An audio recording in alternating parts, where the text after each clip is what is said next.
नमस्कार विद्यार्थी मित्रांनो, ग्रोइंग स्टुडंट्स या आपल्या आवडत्या एज्युकेशनल यूट्यूब चॅनलमध्ये पुन्हा एकदा सर्वांचे मनापासून स्वागत आहे।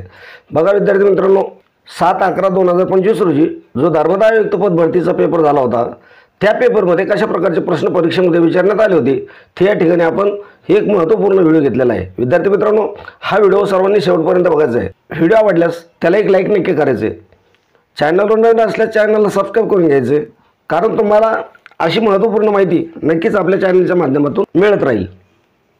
तर जास्त वेळ न घेता व्हिडिओला सुरुवात करूया। बघा, पहिला प्रश्न काय होता, ॲनी बेझंट यांनी खालीलपैकी कोणते दैनिक वृत्तपत्र सुरू केले होते? इतिहासावरील प्रश्न आपण घेतो आहोत। ॲनी बेझंट यांनी कोणते दैनिक वृत्तपत्र सुरू केले होते असा प्रश्न तुम्हाला विचारण्यात आला होता। 4 पर्याय तुमच्यासमोर ठेवण्यात आले होते। बघा, young India, new India, Commonwealth आणि इंडियन ओपिनियन।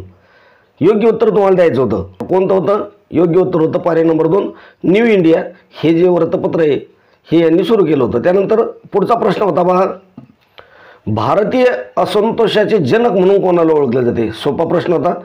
सर्व विद्यार्थ्यांना प्रश्नाचं उत्तर आलं असेल की भारतीय असंतोषाचे जनक म्हणून कोणाला ओळखले जात होते? तर बघा, पर्यायामध्ये काय दिलं होतं तुम्हाला? अरविंद घोष, लाला लजपत राय, लोकमान्य टिळक आणि बिपिनचंद्र पाल। योग्य उत्तर काय होतं या प्रश्नाचं? भारतीय असंतोषाचे जनक तर लोकमान्य टिळक। पर्याय नंबर 2 हे या प्रश्नाचं योग्य आणि अचूक उत्तर होतं। त्यानंतर पुढचा प्रश्न असा विचारण्यात आला होता बघा, सतीची चाल बंद करणारा भारतातील ब्रिटिश गव्हर्नर जनरल कोण होते? गव्हर्नर जनरल तुम्हाला विचारले होते। पर्याय तुमच्या समोर ठेवलेले होते त्यांनी, Lord Mountbatten, Lord Ripon, Lord Stephen आणि लॉर्ड विल्यम्स बेंटिंग। तर योग्य उत्तर होते याचं पर्याय नंबर 4, लॉर्ड विल्यम्स बेंटिंग सतीची चाल बंद करणारा हा भारतातील ब्रिटिश गव्हर्नर होता। पुढचा प्रश्न आपण पहा काय होता, भारताच्या स्वातंत्र्य लढ्यामध्ये लेखन सोडा व बंदुका हातात घ्या हा संदेश साहित्य संमेलनाच्या अध्यक्ष भाषणामध्ये कोणी दिला होता? IMP प्रश्न होता आणि योग्य उत्तर तुम्हाला द्यायचं होतं। पर्याय होते सुभाषचंद्र बोस, महात्मा गांधी, विदा सावरकर, सेनापती बापट।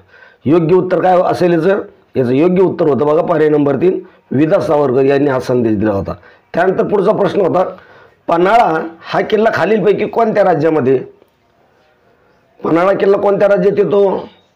सर्वांना प्रश्नाचं उत्तर दिलं असेल। योग्य उत्तर होतं महाराष्ट्र या राज्यामध्ये। पर्याय नंबर 1, पन्हाळा किल्ला हा महाराष्ट्र राज्यामध्ये येतो। पुढचा प्रश्न होता काय, सुधागड हे अभयारण्य कोणत्या जिल्ह्यामध्ये आहे? भूगोलवरचा प्रश्न होता, सुधागड हे अभयारण्य कोणत्या जिल्ह्यात आहे असा प्रश्न विचारला गेला होता। पर्यायामध्ये पुणे व रायगड, नागपूर व नाशिक, अहमदनगर व जळगाव, कोल्हापूर व सांगली असे पर्याय होते आणि याचं योग्य उत्तर तुम्हाला द्यायचं होतं। काय असेल याचं योग्य उत्तर? सुधागड हे अभयारण्य कोणत्या जिल्ह्यामध्ये येतं? तर हे पुणे व रायगड, म्हणजे पर्याय नंबर 1 हे या प्रश्नाचं योग्य आणि अचूक उत्तर होतं। पुढचा प्रश्न होता, सूर्यमालेतील सर्वात मोठा स्थलीय ग्रह कोणता आहे? सर्वात मोठा स्थलीय ग्रह कोणता आहे असं त्यांनी विचारलं होतं। तुमच्यासमोर पर्याय ठेवलेले होते, मंगळ, गुरु, पृथ्वी, शुक्र। योग्य उत्तर होतं पर्याय नंबर 3, पृथ्वी हा सूर्यमालेतील सर्वात मोठा स्थलीय ग्रह आहे। पुढचा प्रश्न बघा काय, कोपरगाव हे ठिकाण कोणत्या नदीकाठी वसलेलं आहे? कोपरगाव ठिकाण कोणत्या नदीकाठी वसलेला असा प्रश्न तुम्हाला विचारला गेला होता। प्रवारा, पंचगंगा, कृष्णा, गोदावरी अशी पर्याय तुमच्यासमोर ठेवलेली होती आणि योग्य उत्तर तुमच्याकडे होतं। काय?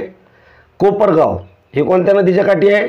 तर पर्याय नंबर 4 या प्रश्नाचं योग्य आणि अचूक उत्तर होतं, गोदावरी नदीच्या काठी वसलेलं हे शहर आहे। पुढचा प्रश्न बघूया, कृषी समृद्धी योजना प्रामुख्याने कोणत्या राज्याशी संबंधित आहे? कृषी समृद्धी योजना कोणत्या राज्याशी संबंधित आहे असा प्रश्न तुमच्याकडे आला होता। उत्तर तुम्हाला द्यायचं होतं। योग्य उत्तर काय असेल याचं? गुजरात, महाराष्ट्र, मध्य प्रदेश, कर्नाटक पर्याय होते आणि योग्य उत्तर होतं पर्याय नंबर 2, कृषी समृद्धी योजना ही प्रामुख्याने महाराष्ट्र या राज्याशी संबंधित आहे। पुढचा प्रश्न होता पहा, कनिष्ठ न्यायालयात कोणत्या प्रकारची प्रकरणे प्रामुख्याने चालतात? जे कनिष्ठ न्यायालय असतं याच्यामध्ये कोणत्या प्रकारची प्रकरणं प्रामुख्याने चालवली जातात असा प्रश्न होता। पर्यायामध्ये दिलं होतं फक्त फौजदारी प्रकरणे, फक्त दिवाणी प्रकरणे, दिवाणी आणि फौजदारी दोन्ही प्रकरणे किंवा प्रशासकीय प्रकरणे। तर कनिष्ठ न्यायालयामध्ये कोणत्या प्रकारची प्रकरणे चालतात? तर त्याचं योग्य उत्तर होतं पर्याय नंबर 3, दिवाणी आणि फौजदारी या दोन्ही प्रकारची प्रकरणे काय कनिष्ठ न्यायालयामध्ये चालवली जातात। पुढचा प्रश्न होता बघा, भारतीय राज्यघटनेमध्ये मूलभूत कर्तव्य कोणत्या घटना दुरुस्तीद्वारे जोडण्यात आली होती? मूलभूत कर्तव्य कोणत्या घटनादुरुस्तीद्वारे पर्याय होते 42वी घटनादुरुस्ती, 44वी घटनादुरुस्ती, 86वी घटनादुरुस्ती, 101वी घटनादुरुस्ती आणि योग्य उत्तर होतं पर्याय नंबर 1 42व्या घटनादुरुस्तीनुसार काय राज्यघटनेमध्ये मूलभूत कर्तव्य जोडण्यात आलेली आहे. पुढचा प्रश्न होता वांझपणा कशाच्या कमतरतेमुळे येऊ शकतो. विज्ञानावरचा प्रश्न होता वांझपणा कशाच्या कमतरतेमुळे येऊ शकतो. पर्याय तुमच्या समोर होते अजीवनसत्व, ई जीवनसत्व, के जीवनसत्व, ब जीवनसत्व. कशामुळे वांझपणा येऊ शकतो तर त्याचं योग्य उत्तर होतं पर्याय नंबर 2 ही जीवनसत्वाच्या अभावामुळे काय होतं वांझपणा येऊ शकतो. त्यानंतर पुढचा प्रश्न पहा काय होता जम्मू व काश्मीरला कोणत्या तारखेपासून केंद्रशासित प्रदेश म्हणून कार्यान्वित केले आहे. जम्मू आणि काश्मीर ह्याला कोणत्या तारखेपासून केंद्रशासित प्रदेश म्हणून कार्यान्वित करण्यात आलेले तारखे तुम्हाला दिलेले होतं आणि योग्य उत्तर होतं पर्याय नंबर 4 31/10/2019 पासून काय केंद्रशासित प्रदेश म्हणून कार्यान्वित करण्यात आलेले. पुढचा प्रश्न काय होता बघा कृषी समृद्धी योजनेसाठी जाहीर करण्यात आलेले अंदाजे एकूण बजेट किती कोटी रुपयाचं आहे. कृषी समृद्धी योजनेसाठी जाहीर करण्यात आलेलं बजेट किती कोटी रुपयाचं होतं 2000 कोटी रुपये, 1000 कोटी रुपये, 6000 कोटी रुपये किंवा 4000 कोटी रुपये. योग्य उत्तर काय होतं पर्याय नंबर 4 4000 कोटी रुपयाचं बजेट काय कृषी समृद्धी योजनेसाठी जाहीर करण्यात आलेलं आहे. पुढचा प्रश्न पहा काय होता एअरफोर्स अकॅडमी कुठे आहे. एअरफोर्स जी अकॅडमी ही कोणत्या शहरामध्ये असा प्रश्न होता. मुंबई, सिकंदराबाद, हैदराबाद, बंगळुरू असे तुमच्याकडं पर्याय होते.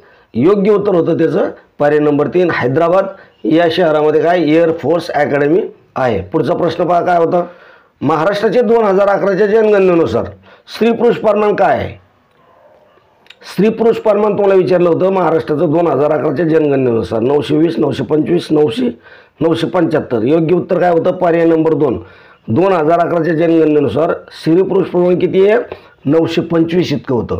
पुढचा प्रश्न आपण बघूया मराठी व्याकरणवरले प्रश्न होते. 4 शब्द तुम्हाला दिलेले आणि प्रश्न विचारला होता की समानार्थी नसलेला शब्द ओळखा.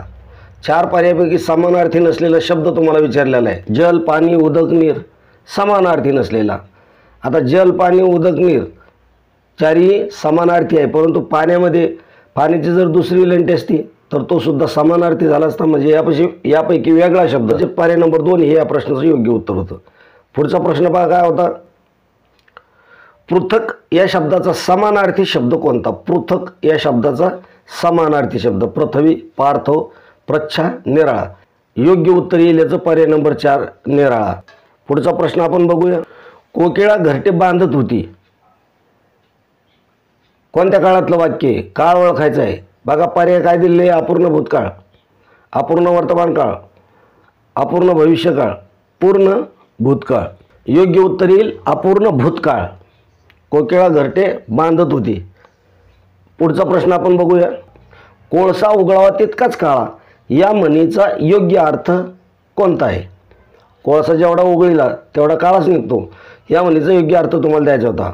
पर्याय होते तुम्हाला कोळसा काळा असतो, वाईटाचा रंग काळा असतो, वाईट तर वाईटच, चांगले वाईट होते. या म्हणीचा योग्य अर्थ होईल वाईट ते वाईटच म्हणजेच पर्याय नंबर 3 ह्या प्रश्नाचं योग्य उत्तर होईल. त्यानंतर पुढचा प्रश्न आपण बघूया पद्धत या शब्दापासून तयार झालेली विशेषण ओळखा. पद्धत या शब्दापासून तयार झालेली विशेषण पद्धती, पद्धतीने, पद्धतशीर, पद्धतवाईक. योग्य उत्तर येईल पर्याय नंबर. पुढचा प्रश्न आपण बघूया कोणत्या शब्दात विरोधार्थी शब्दाची जोडी आहे. विरोधार्थी शब्दाची जोडी कोणत्या शब्दामध्ये असा प्रश्न तुमच्या पुढे पर्याय तुम्हाला दिलेले बघा मेढभाकर, राजकन्या, नीलकंठ, ग्राह्या. तर योग्य उत्तर आहे पर्याय नंबर 4. पुढचा प्रश्न आपण बघूया खालीलपैकी कोणत्या लिपीत ध्वनीचा स्वतंत्र वर्ण आहे. ध्वनीचा स्वतंत्र वर्ण आहे कोणत्या लिपीमध्ये.